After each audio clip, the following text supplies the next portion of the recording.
እሺ ማዘር ጎረቤቶቼን ቡና ጠርቼ በ11ኛው ሰዓት ቀጥ እኔ ልጆት እያሉ 3 ደቂቃ ይስጡኝ። ዛሬ ያሟታል ሳያሙ አያድሩ። የዛሬ ልጆች እኮ የሆነች ነገር ነካ ነካ አድርጋችሁ ዋጋችሁ አይቀመስም። እንዳያሳስቡት ችሎታዬን ታለንቴን አይተው ይከፍሉኛል። ምን መሰሉት እኔ ብዙ ጊዜ እንደዚህ አይነት ስሰራ ፓኬጅ ይጨምራል።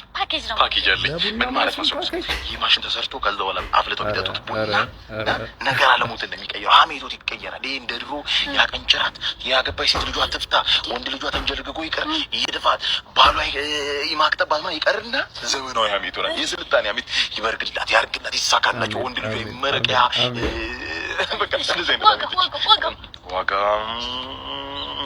ስምንት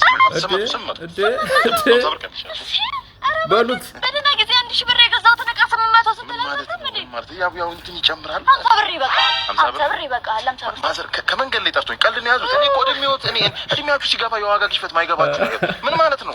ስራ ነው ቀልድ ስንት ባለሙያ ያለ እጄን ስሙ ያሰሩ እጄን ስሙ ልክ ነው ታውቂው ነው ቻለው ጊዜ በሉት ወዳባቱ አንጨራ